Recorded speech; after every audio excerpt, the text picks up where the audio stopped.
무아에 통달하는 법. 무아에 통달하라. 왜 무아에 통달해야 할까요? 과연 지금의 나는 무엇인가? 진아는 무엇인가? 이제 참다운 나의 모습과 불성에 대해서 알아보자. 돼지가 돼지를 낳고 소는 소를 낳고 곰은 곰을 낳으며 콩 심은 데 콩 나고 팥 심은 데 팥 나는 것은 너무나도 당연하듯이 사람이 사람을 낳는 것은 극히 정상이고 과학적인 이야기다. 미륵 부처님이 계신 하나님께서는 성도들에게 항상 말씀하시길, 사람은 지금처럼 부자유한 존재가 아니라 원래는 부처님 하나님이었다고 하시면서 자유롭게 날아다니는 존재였다고 하신다. 그런 존재였기 때문에 비행기와 우주선을 만들고 도구를 이용하여 좀 더 편리하고 편안한 삶을 추구하는 것이다. 그런데 자유롭게 영원한 삶을 누리던 부처님 하나님이 6000년 전 사망의 권세를 잡은 마귀에게 사로잡혀 인간의 모습으로 변화되어 죽음의 고통 속에 살게 된 것이다. 그래서 죽음을 가장 두려워하는 것이며 무슨 수를 쓰던지 죽음을 피하려고 하는 것이다. 그러나 오랜 세월이 흐르는 동안 사람들은 자신이 과거의 부처님 하나님이었던 것도 잊어버리고 마귀의 종이 되어 마귀가 조종하는 대로 끌려다니는 인생이 되었으며 그 결과는 비참한 죽음으로 끝이 났던 것이다. 그러므로 미륵 부처님이 계신 하나님의 철천지원수는 마귀인 것이다. 그러므로 인간을 조종하는 마귀를 죽여 없애야 하는데 마귀가 인간 속 어디에 숨어서 인간을 조종하는지 알 길이 없다. 마귀가 숨어있는 곳은 어디일까?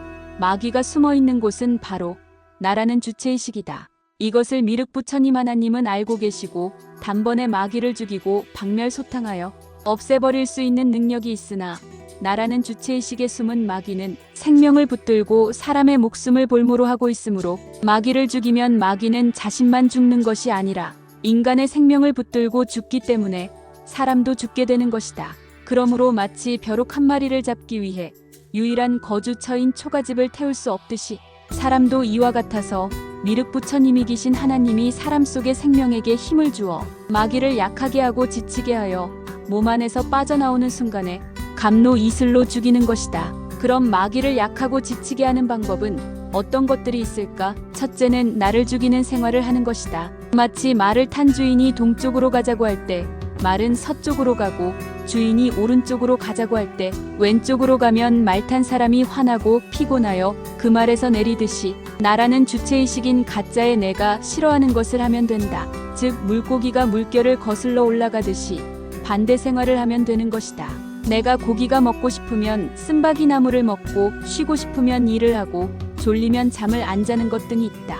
둘째는 미륵 부처님이 계신 하나님을 바라보고 기도와 찬송을 하면 마귀가 즉시 박멸소탕되는 것을 체험할 수 있다. 이때 감로 이슬성신이 털구멍을 통하여 사람의 몸에 들어가게 되는데 이슬성신이 그 사람의 몸에 들어가면 그 사람의 죄마귀의 종류에 따라 종이 타는 냄새, 타이어 타는 냄새, 머리카락 타는 냄새 등 여러 가지 냄새가 나는데 이때 사람의 몸은 순간에 전신이 열이 나서 뜨겁다. 곧 이어 여름에 땀을 흘리며 더울 때에 시원한 물로 샤워하듯 온몸에 시원한 청량감이 오며 그 다음으로 이어서 백합꽃 향내가 진동을 하는데 몸은 공중에 둥둥 뜨는 느낌이 든다. 그렇게 이슬성신으로 마귀, 죄를 없애주지만 예배가 끝나고 세상으로 나가면 세상의 공중과 사람 속에 꽉 찬 마귀가 오염되어 다시 마귀의 사람이 되어 미륵 부처님이 계신 하나님 말씀을 까맣게 잊어버리는 일이 다반사이니 주의해야 한다.